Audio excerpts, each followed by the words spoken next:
शिव भगवान।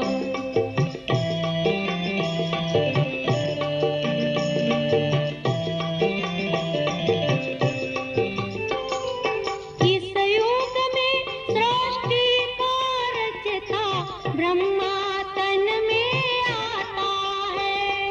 बूढ़े ब्रह्मा तन के द्वारा दुनिया नई बनाता है। इस युग में सृष्टि का रचता ब्रह्मा तन में आता है।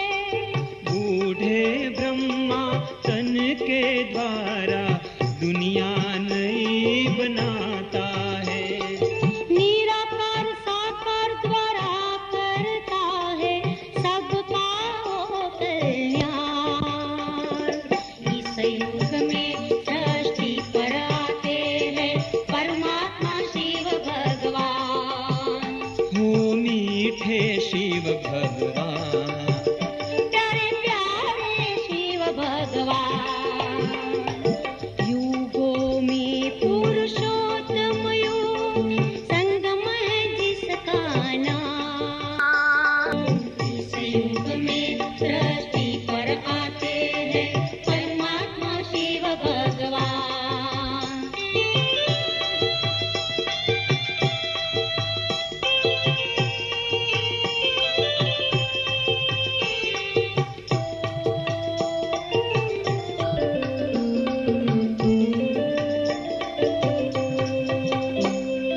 संगम युग आत्मा का परमात्मा से मिलन कराता है।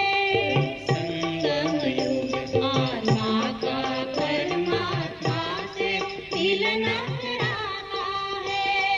भाग्य विधाता इस युग में, सबका भाग्य बनाता है। भाग्य विधाता इस युग में, सबका भाग्य बनाता है। इसी समय शिव पिता से हमें मिलते हैं अमर वरदान। इस युग में सृष्टि पर आते हैं परमात्मा शिव भगवान। हो मीठे शिव भगवान, प्यारे प्यारे शिव भगवान। युगों में पुरुषोत्तम युग संगम है जिसका नाम। इस युग में सृष्टि पर आते हैं परमात्मा शिव भगवान।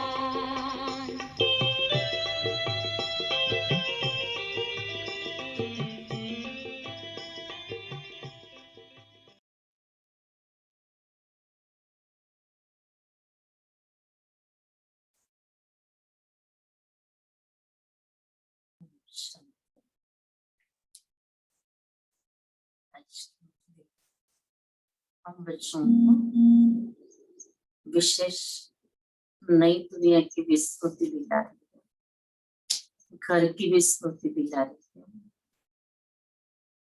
बाबा कितनी नई दुनिया की बातें सुनते हो तो जैसे खुश हो जाते हैं, ऐसे ही इस दुनिया से जाने का पुरुषार्थ करने के लिए भी अब बहुत खुशी से करना है। तो इस पुरुषार्थ का आनंद जो है हमें संगम पर ही मिलता है।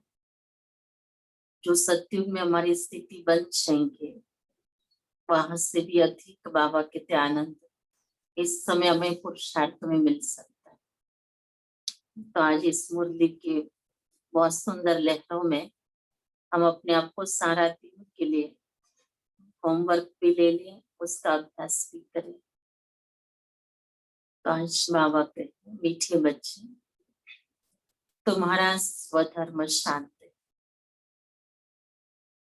सच्ची शांति शांति धाम में मिल सकती। ये बात सबको सुनानी है, स्वधर्मों में रहना। प्रश्न है, कौन सी एक नॉलेज बाप के पास है जो अभी ही तुम पढ़ते हो? बाबा कह रहे हैं तुम्हारे पास भी बाबा से वो नॉलेज पहुंच गई है और जो नॉलेज के लिए अभी भी पढ़ाई पढ़ते हैं, संगम पर ही बाबा आके हमें पढ़ाई पढ़ाता है। तो उत्तर है पाप और पुण्य की नॉलेज। भारतवासी जब बाप को गाली देने लगते हैं तब पापात्मा बनते हैं, और जब बाप को और ड्रामा को जान लेते हैं तब पुण्यात्मा बन जाते हैं। ये पढ़ाई तुम बच्चे अभी ही पढ़ते हो। तुम जानते हो सबको सदगति देने वाला एक ही बाप है।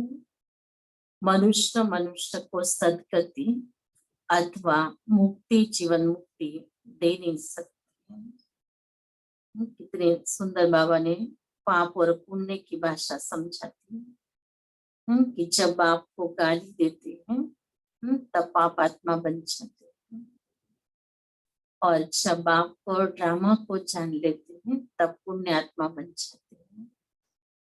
तो अभी तो संगम पर हमें बाबा ने इतनी सुंदर समझ दे दी है कि जिस समझ से अभी हम बच्चे अपना पुण्य का खाता बना रहे हैं, और 63 जन्म में रावण ने हमारे मुख से बाप की निंदा करवाई, बाप को गाली दिलवाई, और वही बाप अभी हम बच्चों को गले लगा रहा है। तो ऐसे बाबा को बहुत प्यार से याद करना है, और इसी बाप से हमें वर्षा मिल रहा है मुक्ति, जीवन मुक्ति का गीत है। इस पाप की दुनिया से कहीं और ले जाए। ओम शांति। बाप बैठकर बच्चों को समझाते हैं कि ये है पापात्माओं की दुनिया। भारत को ही कहेंगे कि भारत पुण्यात्माओं की दुनिया थी, जहां देवी देवताओं का राज्य था।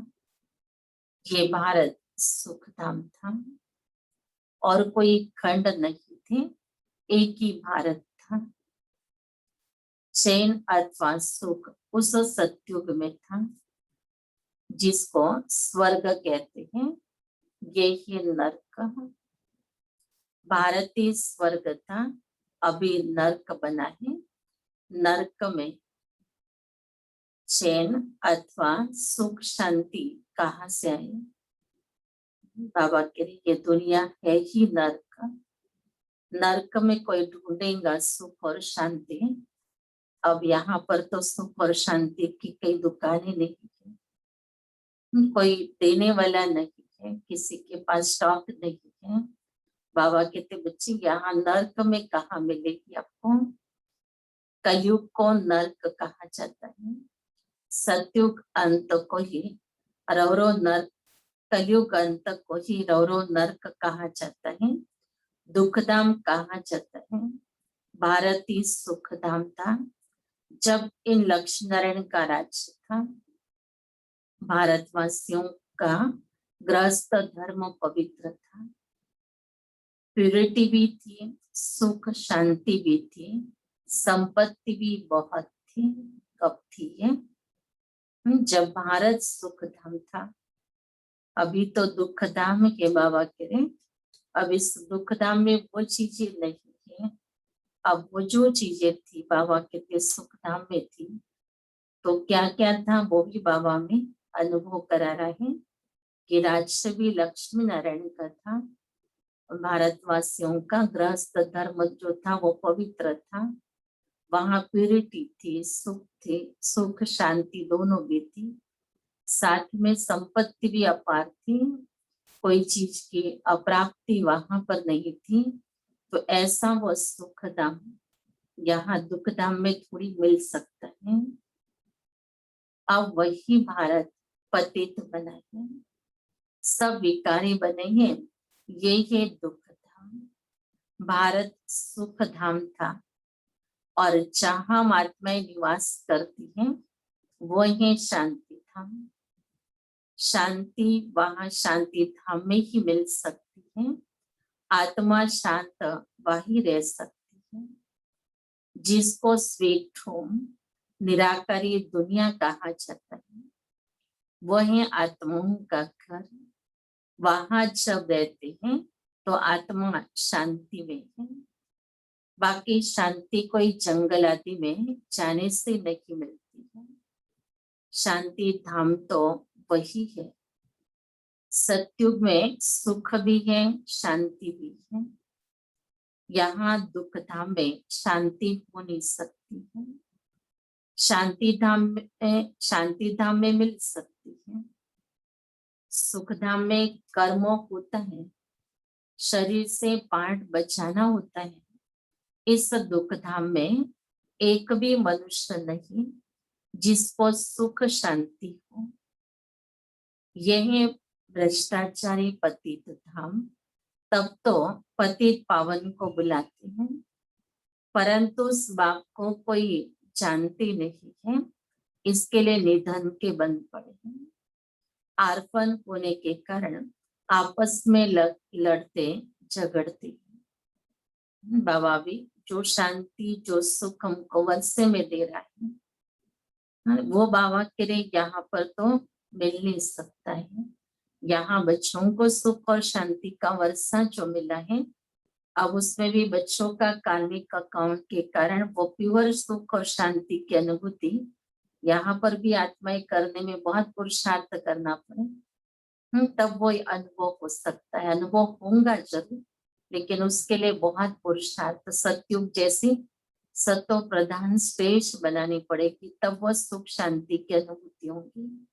लेकिन आत्मा जब तक उस स्टेज तक नहीं पहुंचती है, तब तक उसके अंदर कोई ना कोई दुख की लहर, कोई अशांति की लहर उसको फील होती रहेगी, क्योंकि आत्मा पतित है ना, पावन बनी नहीं अभी तक पूरी। तो पावन बनने का ही पुरुषार्थ बाबा हमारे से करवा रहा है। बाबा के देखो रावण राज्य की निशानी, जो आपस में लड़ाई झगड़ा करते हैं, बनाइए आर्पण बन गए। जिन्हें माँ बाप नहीं है वो आपस में लड़ाई झगड़ा करते हैं। अगर संगम पर भी ये पुराने दुनिया के संस्कारी मर्ज होते हैं, अगर शिव बाबा हमारा माता पिता है, फिर भी अगर कोई आपस में लड़ते हैं, संस्कारों का टकराव होता है, तो जैसे उस घड़ी निधन के बन गए हैं। माँ बाप के बच्चे नहीं है, लेकिन जैसे अनाथ हो गए हैं। तो बाबा कहते बच्चे ये देखो, देखने में आता है कलयुग के घोर कलयुग के संस्कार भी आत्मा अभी तक भी संगम पर भी लेकर के आती है। कितना दुख अशांति है बाबा के इस कलयुग में, देखो क्या हालत है, मारा मारी है। ये है ही रावण राज्य। राम राज्य मांगते हैं, रावण राज्य में न सुख है न शांति है। राम राज्य में सुख शांति दोनों थे, दोनों राज्य की पहचान मिली अभी। तो ये बाबा के लिए सुख और शांति वाला जो राज्य है वो तो राम राज्य है। जहां नहीं है वो है रावण राज्य। आपस में कभी लड़ते झगड़ते नहीं थे, वहां 5 विकार होते ही नहीं है। यहाँ 5 विकार है। पहला है देह अभिमान मुख्य, फिर काम क्रोध। भारत जब स्वर्ग था तो ये विकार नहीं थे, वहां देही अभिमानी थे। सब मनुष्य देह अभिमानी थे, देवताएं थे देही अभिमानी। देह अभिमान वाले मनुष्य कभी किसको दुख, देह अभिमान वाले मनुष्य बाबा के लिए जिसमें देह का अभिमान है, वो मनुष्य कभी किसी को सुख दे नहीं सकते हैं, एक दो को दुखी देते रहते हैं। ऐसे मत समझो कोई लखपति करोड़पति पदमपति है तो सुखी है, नहीं। ये तो सब माया का भक्का है, माया का राज्य है। अभी उनके विनाश के लिए ये महाभारत लड़ाई सामने खड़ी है। बाबा ने जो में सुख और शांति वाले जीवन दी थी, बाबा के इस कलयुग के अंदर वो किसी की भी नहीं है। चाहे कितना भी लखपति करोड़पति अब्जोपति हो, लेकिन वो शांति वो सुख नहीं है। और ये भी पहचान बाबा ने दी थी कि जब तक देह का अभिमान है तब तक आप किसी को सुख नहीं दे सकते हैं। देहाभिमान वाला पल पल पर दुख देने का ही उसका कार्य होगा। तो ये देह अभिमान के संस्कार बाबा में संगम पर मिटाने का पुरुषार्थ करने के लिए कह रहे हैं कि बच्चे जो भी कर्म करो आत्माभिमानी स्थिति में करो तो आपको सुख देने की भी कला आ जाएगी और साथ में बाबा के बच्चे आप दुआओं के पात्र बन जाएंगे, क्योंकि संगम पर दुआएं जमा करनी है और दुआएं हमको तब मिलेगी जब हम ये कर्म करेंगे ऐसा जिसमें सुख मिलेगा सभी को। तभी उनके विनाश के लिए ये महाभारत लड़ाई सामने खड़ी है। दुख का अंत होना ही है, इसके बाद फिर स्वर्ग के द्वार खुलने हैं, आधा कल्प के बाद फिर नरक के द्वार खुलने हैं। ये बातें कोई शास्त्रों में नहीं है। भारतवासी कहते हैं जब भक्ति करेंगे तब भगवान मिलेगा। बाबा कहते जब भक्ति करते करते बिल्कुल नीचे आ जाते हैं तब मुझे आना पड़ता है। स्वर्ग की स्थापना करने अर्थात भारत को स्वर्ग बनाने। भारत जो स्वर्ग था वह नरक कैसे बना? रावण ने बनाया। गीता के भगवान से तुमको राज्य मिला, एक ही जन्म स्वर्ग में राज्य किया, फिर भारत वापस से कलयुग में आ गया, अर्थात उतरती कला होगी। इसलिए सब पुकारते रहते हैं हे पतित पावन आओ।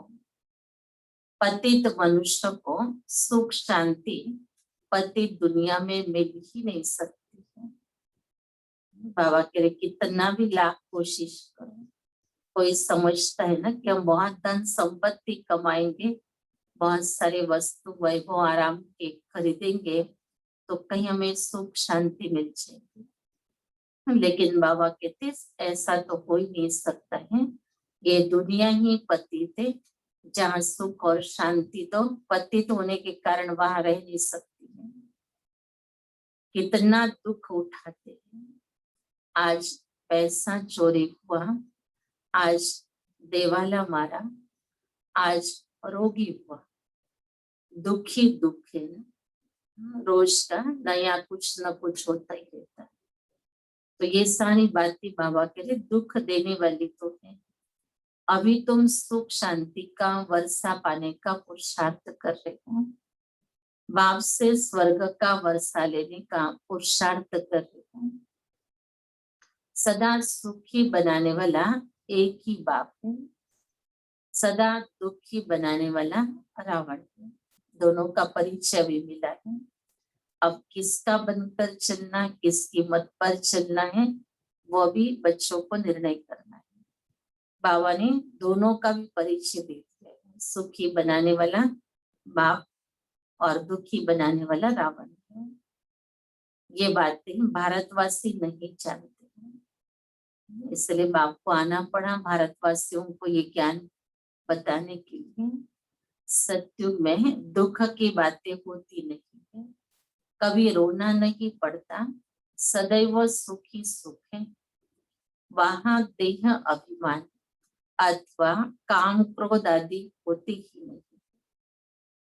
बाबा कह रहे सत्युग के अंदर देह अभिमान ही नहीं है, तो कोई भी ऐसा कर्म वहां करता ही नहीं जिससे किसी को दुख मिले। लेकिन यहाँ तो बाबा कह रहे बच्चे कलयुग में देहभान के बिना कोई जीता ही नहीं है। तो देह अभिमान जो है, मैं कुछ हूँ, बाबा कह रहे ये अशुद्ध मैंपन जो है वो तो दुख देने का ही काम करता है। जब तक 5 विकारों का दान न दे तब तक दुख का ग्रहण छूट नहीं सकता।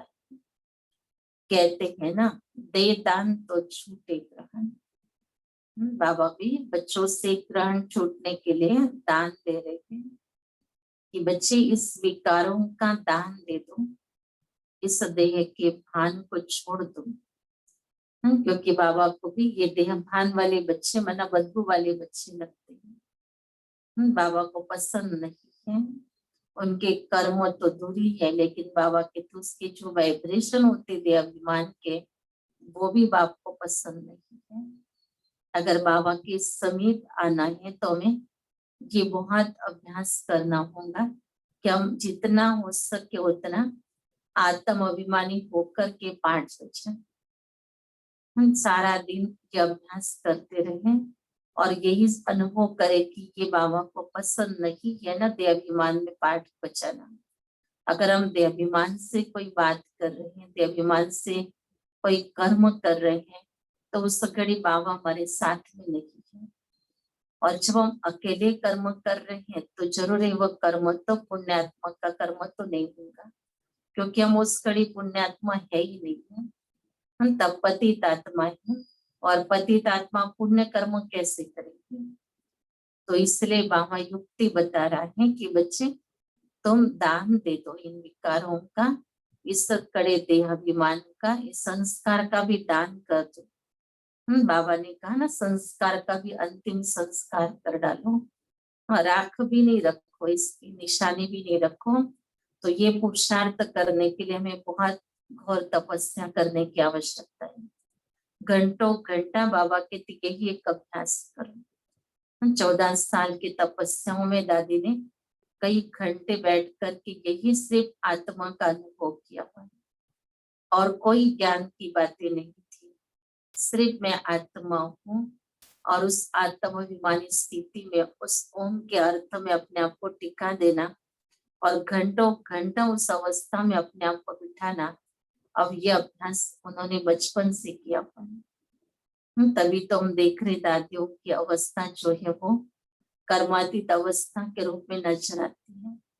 तो यही अभ्यास बाबा कहते आपको भी करना है। जो ब्रह्मा बाप ने किया था वही उनके कदमों पर दादियों ने कदम रखे, और बाबा कहते अभी वैसे ही आप भी अभ्यास करो। तो दिन रात यही एक धुन लगी होनी चाहिए कि बस मैं आत्मा हूँ, मैं आत्मा हूँ, और उसको अनुभव करते जाए। तो ये जो 5 विकार है ये दान में दिए जाएंगे। ये तो कोई स्थूल चीज नहीं है कि हम कहें कि बाबा ये ले लो या बाबा हमें दे रहे हैं, तो ये कोई स्थूल वस्तु नहीं है। इसके लिए दान देने की जिसको इच्छा है उसको देह के अभिमान को छूना भी नहीं है, तभी इसका दान हो सकता है। इस समय सारे भारत को 5 विकारों का ग्रहण लगा हुआ है। जब तक ये 5 विकारों का दान न दे तब तक 16 कला संपूर्ण देवता बन न सके। बाप सर्व का सदगति दाता है। कहते हैं गुरु भी कर गति नहीं है, परंतु गति का भी अर्थ समझते नहीं है। मनुष्य की गति सदगति माना मुक्ति, जीवन मुक्ति। सो बाप ही दे सकती है मनुष्य को मुक्ति और जीवन मुक्ति, और तो कोई आज तक दे नहीं सकता। सभी मनुष्य आत्माएं आए, वो खुद भी बंधनों में बंध गए, लेकिन बाबा कहते देने वाला तो एक ही बाप है, और वही आएगा वही देगा। इस समय सर्व की सदगति होनी है। दिल्ली को कहते हैं न्यू दिल्ली, पुरानी दिल्ली। अब परंतु अब न्यू तो है ही नहीं। बाबा की नजरों में न्यू दिल्ली तो परिष्ठान होगी, जो स्वर्गीय रूप होगा उसका। अभी पुरानी दुनिया में जो भले नया एरिया डेवलप हो गया उसको न्यू दिल्ली कह दिया, लेकिन बाबा कहते वो न्यू तो है ही नहीं। न्यू वर्ड में न्यू दिल्ली होती है, ओल्ड वर्ड में ओल्ड दिल्ली होती है। बरोबर जमुना का कंठा था, दिल्ली परिष्ठान होती है। ओल्ड वर्ड सत्युग था ना, देवी देवताएं राज्य करते थे। बाबा के दिल्ली परिष्ठान थी, सत्युग था और देवताएं राज्य करते थे। अभी तो पुरानी दुनिया में पुरानी दिल्ली है। अभी बाबा के कितना भी नया कोई मकान बनाए, एरिया बनाए, बाग बगीचे बनाए, चाहे कोई भी डेवलपमेंट करे, लेकिन है तो पुरानी दुनिया में।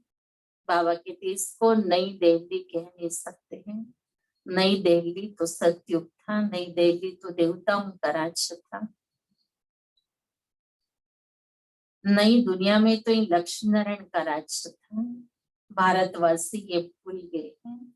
नया भारत नई देवली थी तो उनका राज्य था और कोई खंड ही नहीं था। ये कोई भी नहीं जानते हैं, गवर्नमेंट ये पढ़ाती नहीं है। जानते हैं कि ये तो अधूरी हिस्ट्री है। जब से इस्लाम में बहुत आए हैं, लक्ष्मी नारायण के राज्य का कोई को पता नहीं है। ये बाम्बेड समझाते हैं कि सारी सृष्टि का चक्र कैसे फिरता है। जब भारत स्वर्ग था तो गोल्डन एज था। अब वही भारत देखो क्या बन गया है। फिर भारत को हीरे जैसा कौन बनाए। बाप कहते हैं जब तुम बहुत पापात्मा बन जाते हो तब मैं आता हूँ पुण्य आत्मा बनाने। अब ये ड्रामा बना हुआ है जिसको कोई भी नहीं जानते। ये नॉलेज सिवाय बाप के कोई दे न सके। नॉलेज फुल बाप ही है, वो आकर पढ़ाते हैं। मनुष्य मनुष्य को कभी सदगति दे नहीं सकते हैं। कितना भी मनुष्य मनुष्य को सदगति देने का मार्ग बताए, लेकिन बाबा कहते वो कायदा ही नहीं है कि कोई दे सके। इसलिए कितने गुरु करते हैं, लेकिन बाबा कहते कोई को सदगति नहीं मिल सकती है। जब देवी देवता थे तो सब एक दो को सुख देते थे। कोई मनुष्य को कोई भी बीमार रोगी नहीं होते थे। यहाँ तो सब रोगी है। अब बाप आए हैं फिर से स्वर्ग बनाने। बाप स्वर्ग बनाते हैं, रावण नरक बनाते हैं। ये खेल है जिसको कोई भी नहीं जानते हैं। बाबा आज याद दिला रहा। कई बार बच्चे कहते ना बाबा ने ऐसी दुनिया क्यों बनाई, भगवान ने ऐसी दुनिया क्यों बनाई। बाबा कहते बच्चे मैंने तो बहुत सुंदर दुनिया बनाई थी जो स्वर्ग कहलाती थी, जहाँ सुख और शांति थी। स्वर्ग में तो देवी देवता ही रहते थे। तो बाबा कह रहे बच्चे ये तो रावण बनाता है सारा और नरक। ये खेल है जिसको कोई भी नहीं जानते हैं। शास्त्रों का ज्ञान है फिलॉसफी भक्ति मार्ग, वो कोई सदगति मार्ग नहीं है। ये कोई शास्त्रों की फिलॉसफी नहीं है। बाप कोई शास्त्र नहीं सुनाते हैं। यहाँ है स्पिरिचुअल नॉलेज। बाप को स्पिरिचुअल फादर कहा जाता है। वो है आत्माओं का बाप। तो स्पिरिचुअल फादर आकर के स्पिरिचुअल नॉलेज दे सकता है। बाप कहते हैं मैं मनुष्य सृष्टि का बीज रूप हूँ, इसलिए नॉलेजफुल हूँ। इस मनुष्य सृष्टि रूपी झाड़ की आयु कितनी है, कैसे रुद्धि को पाता है, फिर कैसे भक्ति मार्ग शुरू होता है, ये मैं जानता हूँ। तुम बच्चों को ये नॉलेज देकर स्वर्ग का मालिक बनाता हूँ, फिर तुम मालिक बन सकते हो। बाबा संगम पर आता है, नॉलेज देता है और ऐसा लायक बनाता है जो हम स्वर्ग के मालिक बन जाते हैं। ये नॉलेज तुमको एक ही बार मिलती है, फिर गुम हो जाती है। फिर सत्युग त्रेता में इस नॉलेज की दरकार ही नहीं रहती है। ये नॉलेज सिर्फ तुम ब्राह्मणों को मिलती है, देवताओं में ये नॉलेज नहीं है। तो परंपरा से ये नॉलेज आ न सके। ये सिर्फ तुम बच्चों को एक ही बार मिलती है, जिससे तुम जीवन मुक्त बन जाते हो। बाप से वर्षा पाते हो, तुम्हारे पास बहुत आते हैं। बोलते हैं मन की शांति कैसे मिले, परंतु ये कहना भूल है। मन बुद्धि आत्मा के ऑर्गन से, जैसे शरीर के ऑर्गन से। बाबा के जैसे शरीर के कर्मेंद्रिय अलग अलग हैं, वैसे आत्मा के ये मन और बुद्धि ऑर्गन से सूक्ष्म इंद्रिय है। आत्मा को फतर बुद्धि से पारस बुद्धि बाप ही आकर बनाते हैं, जो सत्युग त्रेता तक चलती है। फिर पत्थर बुद्धि बन पड़ते हैं। अभी फिर तुम पत्थर बुद्धि से पारस बुद्धि बनते हो। तुम्हारी पारस बुद्धि जो थी उसमें खाद मिलती है। बाबा कह रहे बुद्धि तुम्हारी कितनी अच्छी थी, पारस बुद्धि थी, फिर उसमें खाद मिलती गई।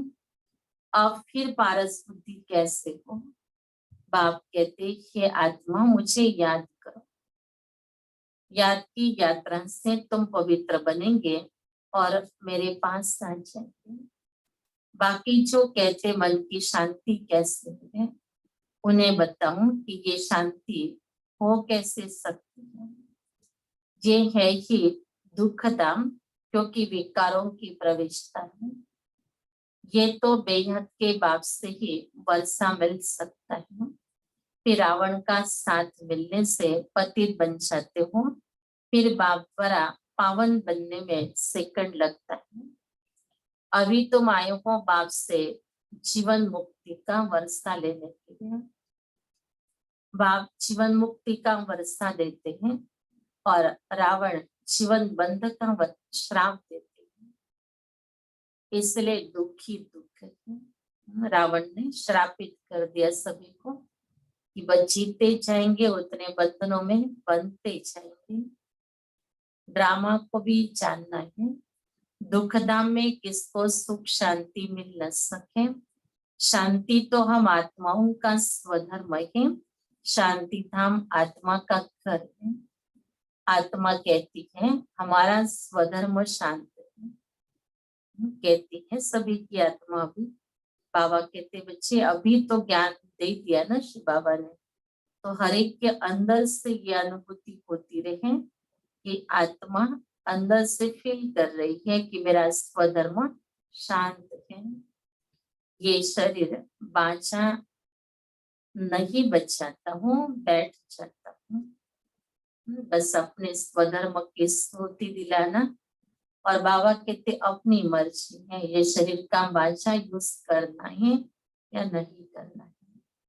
बस थोड़े समय के लिए अपने आप को कर्मेंद्रों से डिटैच कर देना है। बाबा कहते ऐसे स्वधर्मों में टिक जाऊं, परंतु कहाँ तक बैठे रहेंगे। बाबा फिर कहता बच्चे कहाँ तक बैठे रहोगे ऐसे। कर्म तो करना ही है।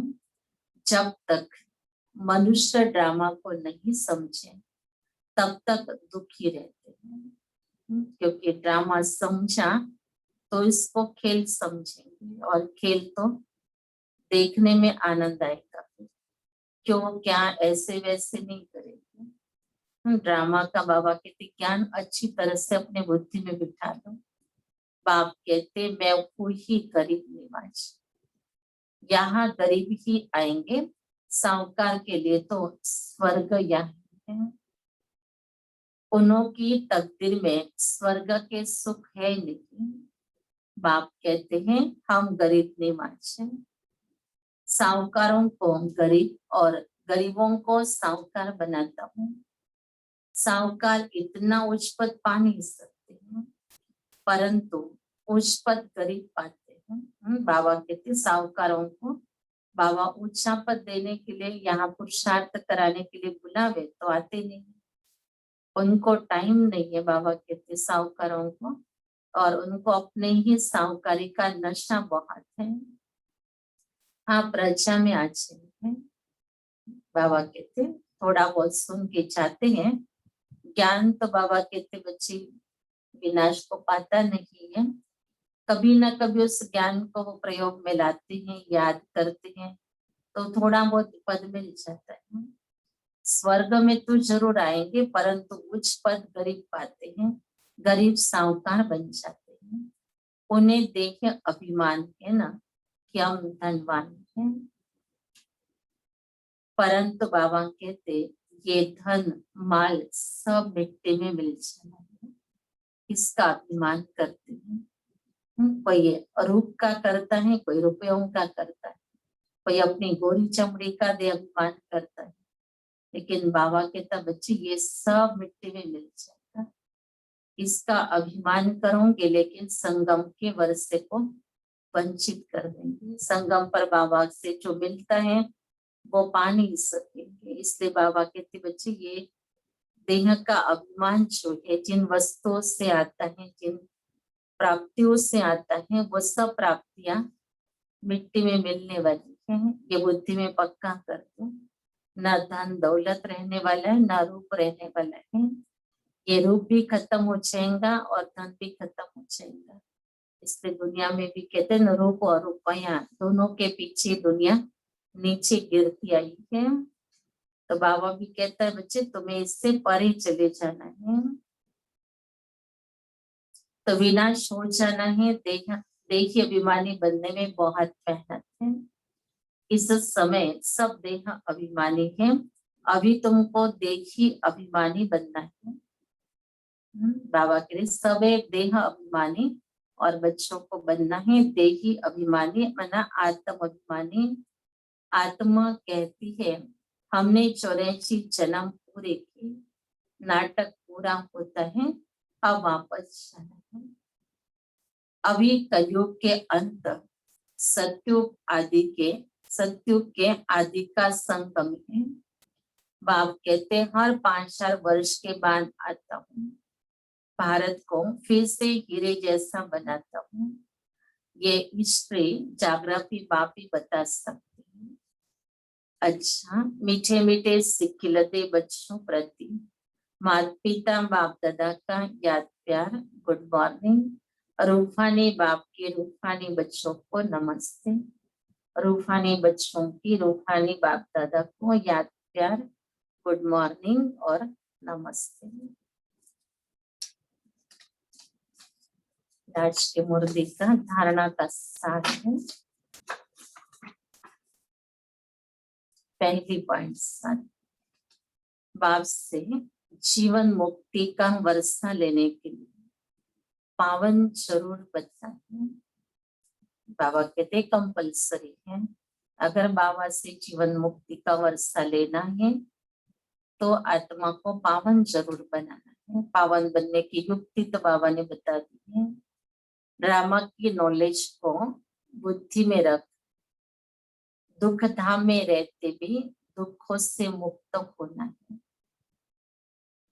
ड्रामा की नॉलेज को बुद्धि में रखना है और दुख धाम में रहते हुए भी दुखों से मुक्त रहना है। दूसरी पॉइंट है धन माल व साहूकारी का नशा छोड़ देशी अभिमानी रहने का पुरुषार्थ करना है। बाबा कहते ये धन माल साहूकारी इसका नशा अब दाता देने वाला जोशी बाबा है, उसी के पास अगर आकर उसका नशा करेंगे तो कहाँ से वो सब कुछ हमको प्राप्त हो सकता है। देने वाला तो शिव बाबा है और शिव बाबा के सामने उसको नशे के रूप में बैठेंगे, उठेंगे, कर्म करेंगे और उस नशे में बाबा के सामने आएंगे तो बाबा के लिए क्या बाबा से प्राप्ति कर सकेंगे। ऐसे दे अभिमान के नशे में रहने वाले का तो बाबा भी कल्याण कर नहीं सकता है। बाबा के तो उसके बुद्धि में कुछ भी जाएगा नहीं। बाबा कोई बात समझाएगा तो भी उसके अंदर नहीं प्रवेश हो सकती, क्योंकि जैसे ताला लगा हुआ है बुद्धि को उसके। तो ये देह अभिमान को छोड़ने भी कर बाबा कहते बच्चे बुद्धि का ताला खुलेगा नहीं। तब तक वो बात बैठ के सुने, वो धीरज, वो शांति, वो परमात्म प्रेम आत्मा अनुभव नहीं कर सकती है। तो बाबा कहते बच्चे ये सब छोड़ना पड़ेगा। जब ईश्वर का बनना है तो तुम्हें ये सब साहूकारी आदि का नशा, धन माल का या किसी को पद पोजीशन का जो भी अभिमान चल रहा है जीवन के अंदर, उस अभिमान को त्याग करने बगैर आगे कोई पुरुषार्थ नहीं हो सकता है। वरदान है महान और मेहमान इन दो स्मृतियों के द्वारा सर्व आकर्षणों से मुक्त बनने वाली उपराम वो साक्षी हो। ये बहुत अच्छी अनुभूति करने वाली बातें हैं सारा दिन के लिए। एक तो अपने आप को महान आत्मा समझो, क्योंकि बाबा कहते महान कार्य के लिए आपका ये नया जन्म हुआ है और आप बच्चे महान हो, क्योंकि भगवान ने आपको अपनी दृष्टि से, अपने बोल से, अपने वरदानी हस्तों से पाला है। तो इसलिए विशेष पालना के हकदार है तो महान आत्माएं होगी। और दूसरा बाबा कह रहे मेहमान हो। इस सृष्टि पर मेहमान है, मना अल्पकाल के लिए आए हुए हैं, थोड़े दिन के लिए। 2 दिन का मेहमान कहा जाता है, तो कभी भी अचानक जाना पड़ेगा। बाबा कहते मेहमान को तो कोई रहना थोड़ी होता है, रहने का प्रोग्राम नहीं होता है उसका, उसका परमानेंट एड्रेस तो अलग होता है। तो बाबा कहते आप इस दुनिया में मेहमान हो, आपका परमानेंट एड्रेस जो है वो तो साकार दुनिया में मधुबन है, और निराकारी दुनिया का, हमारा परम धाम का, वो हमारा परमानेंट एड्रेस है। बस हमको तो मेहमान बन करके यहाँ रहना है। बाबा कहते बच्चे मेहमान समझेंगे तो स्मृति श्रेष्ठ बनी रहेंगी, अटैचमेंट नहीं रहेगा, कोई बातों में किसी के प्रभाव में नहीं आएंगे, इंटरफेयर नहीं करेंगे, कहेंगे हम तो मेहमान हैं, 2 दिन तो रहना है, क्यों किसी बातों में हमको जाना है। तो बाबा कहते बच्चे इसको वरदान के रूप में अनुभव करो कि महान और मेहमान, ये 2 शब्द आज सारा दिन अपने आप को स्मृति में देना है। उपराम व साक्षीपन की अवस्था बनाने के लिए 2 बातें ध्यान पर रही, एक तो उपराम और दूसरा साक्षीपन। हर सीन को बाबा कहते साक्षी होकर के देखो, चाहे अपना पार्ट हो चाहे अन्य आत्माओं का पार्ट हो। लेकिन जैसे रास्ते हम चलते हैं, अगर किसी की अर्थी जा रही है, एम्बुलेंस जा रही है, तो उस समय पर हमारे ऊपर कोई असर नहीं होता है, हम कहते अच्छा वे कोई तो गया। चलो ज्ञान है तो यही सोचेंगे उस आत्मा को 2 मिनट शांति का दान दे दो, बाकी दुख की अनुभूति नहीं करेंगे, विछड़ने का वियोग नहीं करेंगे। तो जैसे साक्षी होकर उसको हमने देखा है, तो बाबा कहते ऐसे हर सीन को हम साक्षी होकर के देखो कि बस जो आया वो तो जाने वाला है, ये तो खेल बना हुआ है, बस टेम्पररी सभी के साथ हमारे संबंध है, परमानेंट कोई के साथ भी हमारा कोई रिलेशन नहीं है। बस हमारा तो एक ट्रैवलिंग चल रहा है, प्रवास चल रहा है। तो प्रवास में थोड़े समय के लिए टेम्पररी हमारे रिलेशन बनते हैं और हर एक अपने अपने स्टेशन पर उतर जाता है। वैसे बाबा कहते अपने बुद्धि को यह अभ्यास कराओ, एक तो उपराम रहो, दूसरा साक्षीपन का अभ्यास करो। तो एक तो बाबा के लिए 2 बातें ध्यान पर रहे, एक तो मैं आत्मा, महान आत्मा हूँ, दूसरा मैं आत्मा अब इस पुरानी सृष्टि में व इस पुराने शरीर में मेहमान हूँ। इस स्मृति में रहने से स्वतः और सहज सर्व कमजोरियां या लगाव की आकर्षण समाप्त हो जाएगी। महान समझने से जो साधारण कर्म व संकल्प संस्कारों के वश चलते हैं वह परिवर्तित हो जाएंगे। महान और मेहमान समझ कर चलने से महिमा योग्य भी बन जाएंगे, है ना। बहुत सारा परिवर्तन हमारा होने लग जाएगा। जो संस्कारों का परिवर्तन नहीं हो रहा था, उन जिन संस्कारों के वशीभूत होकर के चल रहे थे और जिसके कारण स्वयं से भी संतुष्ट नहीं थे और न उस समय पर हमारे से कोई संतुष्ट रह सकता है, क्योंकि पुराने संकल्प और संस्कार के वश होकर के चल रहे हैं। लेकिन बाबा के जब ये स्मृतियां रखोगे तो ऐसे महान आत्मा बन जाओगे कि जो बाबा कह रहे आपकी सारी आत्माएं संसार में महिमा करेगी। स्लोगन है सर्व की शुभ भावना और सहयोग की बूंद। सर्व की शुभ भावना और सहयोग की बूंद से बड़ा कार्य भी सहज हो जाता है। शिव बाबा ने ये इतना बड़ा कार्य विश्व परिवर्तन का करने के लिए हम सब आत्माओं को साथी बना दिया।